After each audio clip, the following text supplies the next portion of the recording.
Bonsoir à toutes et à tous, quel plaisir, je suis ravi de vous accueillir à nouveau ici dans vos émissions Jour de match CAL enregistrées depuis les studios Chloé TV basés à Tournai. C'est le retour, je le dis, de vos émissions d'avant-match, cette fois-ci version National 2.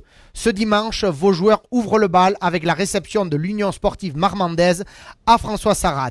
Cette émission vous est proposée en partenariat avec la société Mécamon de Lannemezan. Un beau programme vous est prévu au menu de cette émission avec pour commencer Laurent Dufaux, le coprésident de l'école de rugby du Piémont pyrénéen qui vous parlera du vivier local. S'en suivra un sympathique échange avec messieurs Pierre Zerbini, président, et Stéphane Arnay, directeur général de la société Mécamon, partenaire de ce match. Enfin, les coprésidents du CAL Lionel Béguet et Christophe Schneider nous parleront de cette intersaison, de ce qu'ils envisagent et attendent de leur équipe, de votre équipe en version 2022-2023. Trêve de bavardage, place à la conversation avec Laurent Dufaux qui nous livre avec passion son sentiment sur la saison passée et la prochaine saison de l'école de rugby du Piémont pyrénéen.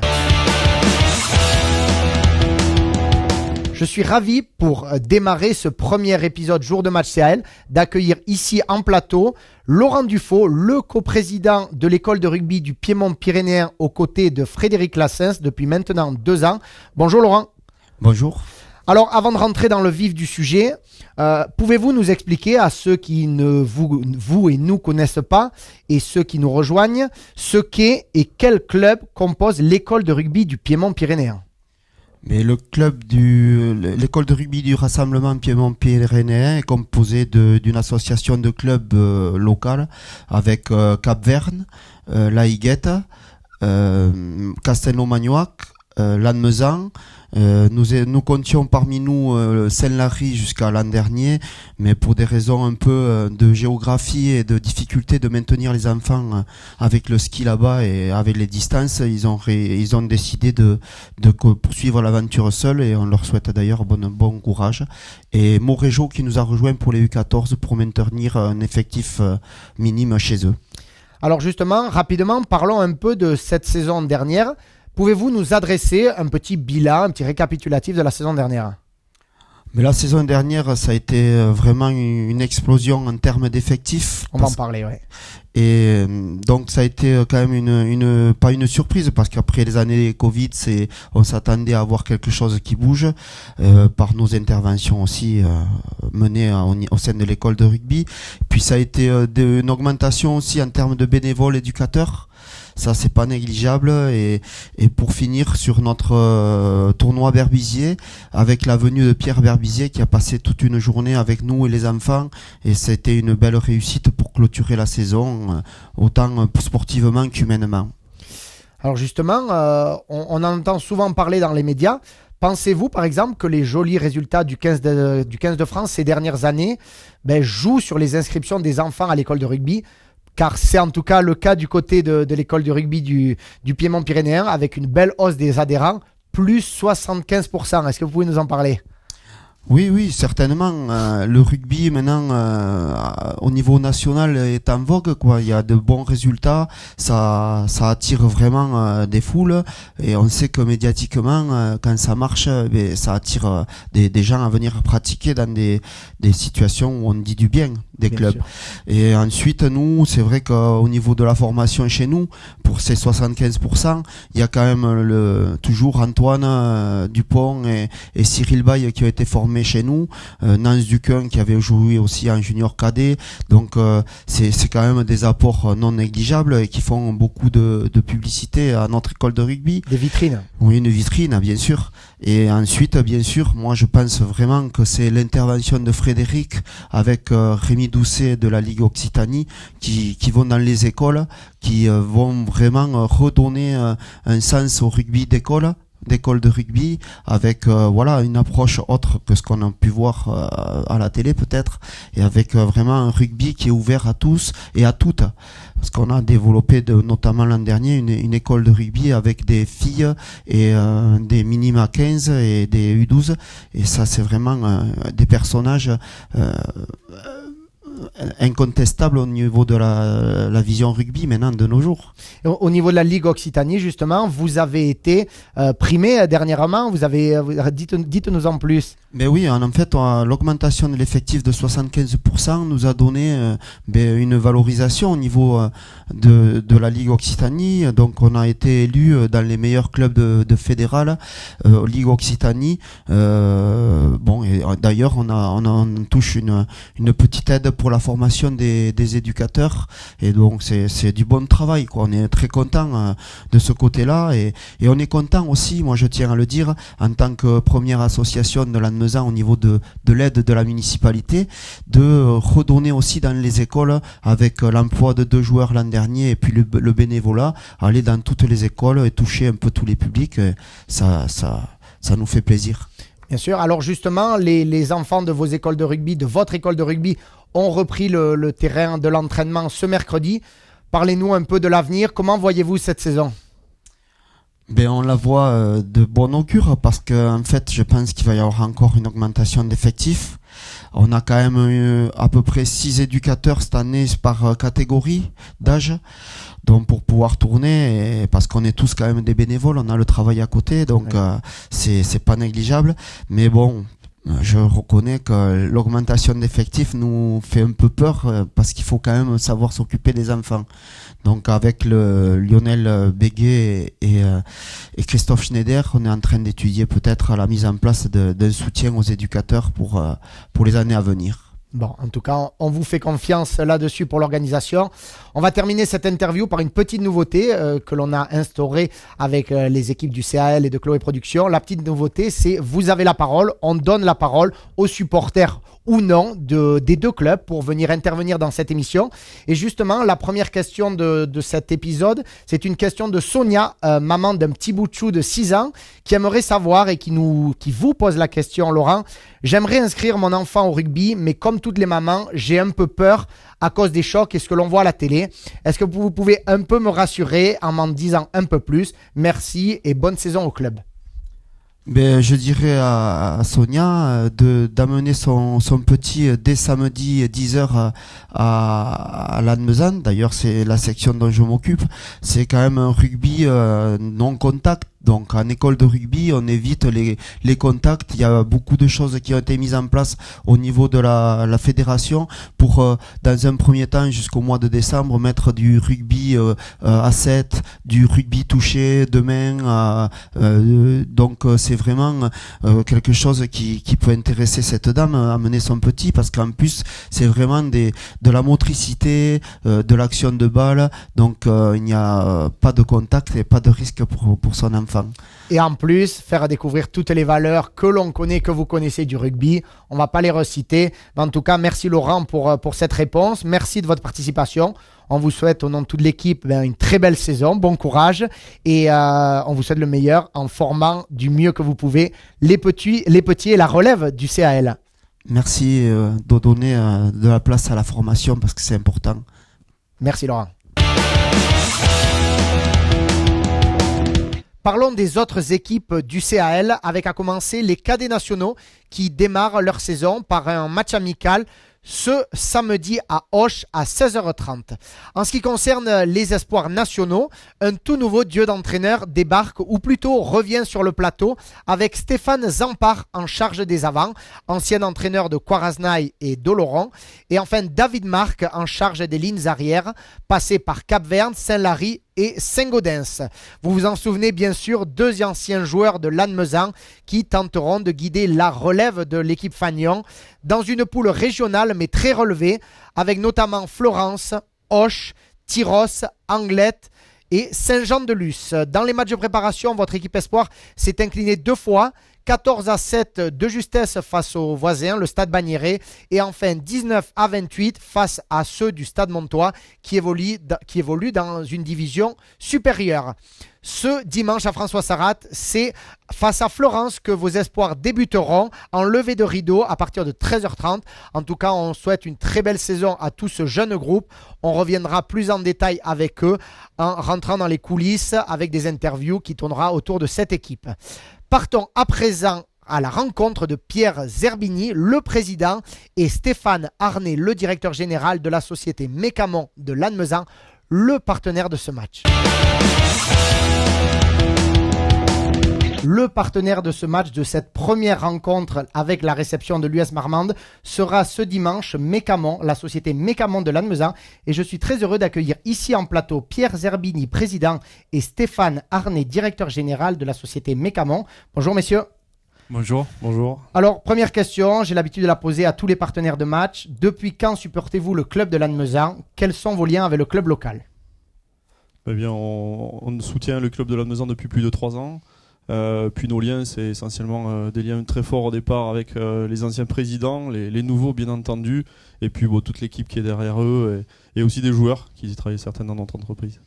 Alors, pourquoi avoir choisi de soutenir justement le club Bigourdan en tant que partenaire? Pourquoi c'est important, par exemple, pour votre entreprise?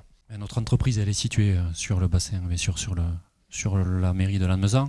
Aider un club local, pour nous aussi, c'est vecteur d'une bonne image.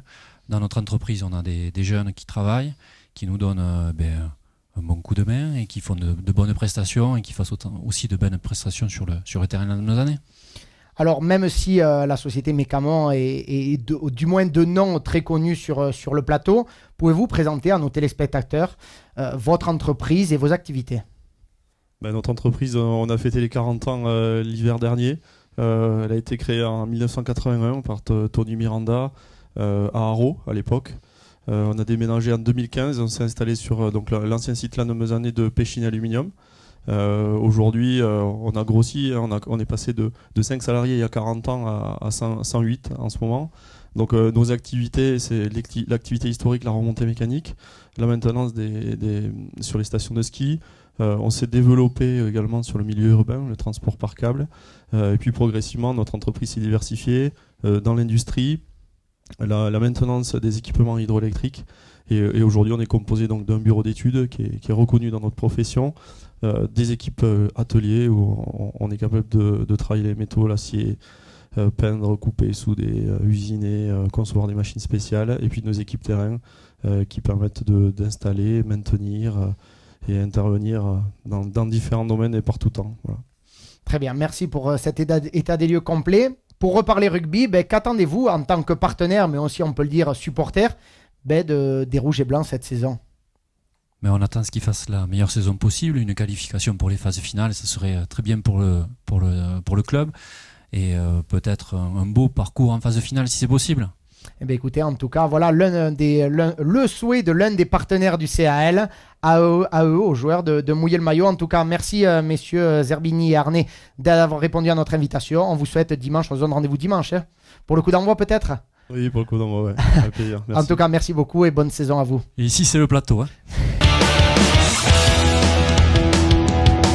Intéressons-nous à présent à la composition de cette poule 2 de ce championnat relevé de National 2 avec des têtes que nous connaissons déjà, que nous avons affrontées l'an dernier. C'est le cas des deux équipes gersoises de cette poule, le RC Auch et l'AS Florence.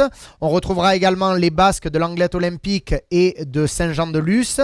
Nous retrouverons également sur notre route les Landais de l'US Tyros et enfin des nouvelles équipes, deux équipes girondines, Floirac ainsi que le bassin d'Arcachon, Marmande bien sûr du département de Lot-et-Garonne que nous affrontons dimanche.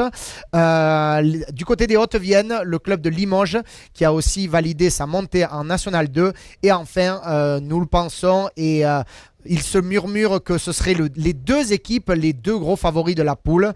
Les Deux-Sèvres avec le rugby club niortais et bien sûr le CA Périgueux pour le département de la Dordogne. Donc voilà, faites vos pronostics et placez le CAL, on l'espère, le plus haut possible dans cette poule relevée. Sans transition, comme à notre habitude, dimanche, vous le savez, la boutique officielle du CA Lannemezan Rugby sera bien sûr présente à l'entrée du stand. Vous pourrez y retrouver de nombreux produits dérivés à l'effigie du club et un stand pour acheter vos cartes d'abonnés pour les matchs à domicile et ou à l'extérieur, bien sûr. Plus d'infos sur les réseaux sociaux du club. Partons pour conclure ce premier épisode jour de match CAL à la rencontre de Lionel Béguet et Christophe Schneider, les coprésidents du CAL.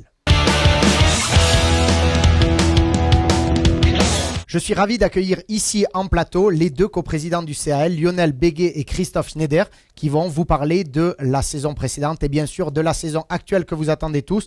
Bonjour Lionel, bonjour Christophe. Bonjour Romain. Bonjour Romain. Alors première question, tout le monde, on a eu beaucoup de questions et notamment beaucoup sur ce volet-là. Quel bilan tirez-vous, comme on dit, de votre premier mandat de coprésident et de cette nouvelle expérience ? Alors le premier mandat pour nous est assez positif, même si on reste mitigé par rapport à la saison de l'équipe Espoir, mais par rapport à tout ce que nous avons essayé de mettre en place, essayer de suivre la saison et le cours de sa saison avec tout ce qui est dirigeants, supporters. Pour nous c'est positif, on a été très contents du bilan, en plus on finit sur une montée avec l'équipe 1, donc pour nous, on va dire que notre première année s'est bien passée et positive. Lionel, il y a eu une belle émulation autour de votre club l'année dernière. On a senti quand même une belle dynamique de l'école de rugby tout en bas jusqu'à l'équipe Fagnon. Oui, c'est vrai, il y a eu une dynamique mais qui était présente aussi les années antérieures. Il y a eu beaucoup d'émulation, bien sûr, avec les supporters, les partenaires qui sont restés fidèles. Vraiment, ça a été une très belle saison. Alors justement, maintenant, vous l'avez dit, on est en National 2. Comment s'est passée l'intersaison dans les coulisses du CAL ? Est-ce que la transition vers la National 2 ainsi que le recrutement, est-ce que ça a été simple ? Comme toutes les intersaisons, c'est jamais très simple, c'est toujours très animé. Après, l'effet de monter en National 2, on s'était déjà préparé à l'éventualité, donc je pense que c'est une montée normale. Alors oui, bien sûr, on parle de budget et d'augmentation de budget, ça c'est inévitable, surtout par rapport au coût de transport. On ne va pas se cacher aussi sur le recrutement. Pour revenir au niveau du recrutement, c'est comme toutes les intersaisons, c'est quand même difficile. On a beaucoup de clubs autour qui font un peu le même recrutement que nous. On a axé beaucoup sur aussi le pack de devant, où on a quand même pas mal recruté, puisqu'on sait que ça va être quand même assez consistant et solide cette année. Donc oui, on est content du recrutement. On va voir maintenant ce que ça donne parce qu'on tombe quand même dans une division un peu nouvelle. On ne sait pas trop le niveau, on ne sait pas trop les équipes qu'on va rencontrer. On sait que tout le monde a bien recruté. Je pense qu'on a bon espoir de faire quelque chose. Maintenant, les premiers matchs vont être le baromètre de cette poule-là et de notre niveau. Alors Lionel, on le sait, vous êtes au CAL très attaché à vos partenaires, à vos supporters.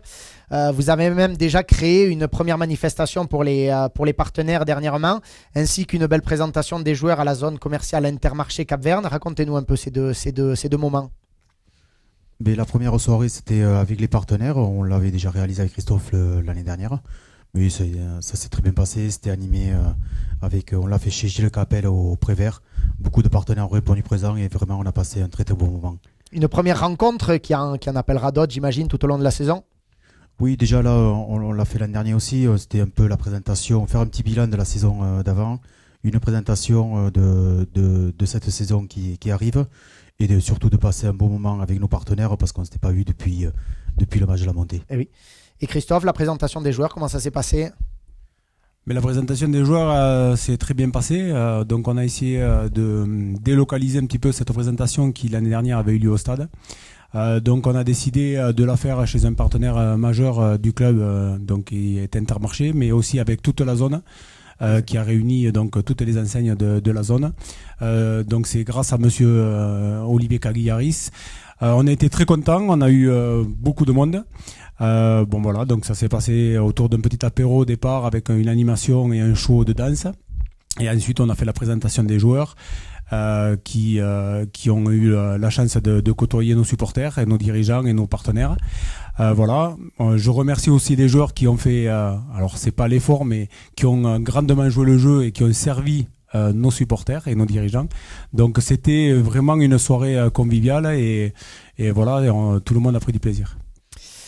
Maintenant, parlons de cette saison qui s'annonce palpitante et on le sait, tous les supporters, partenaires et membres du club attendent ce premier match impatiemment.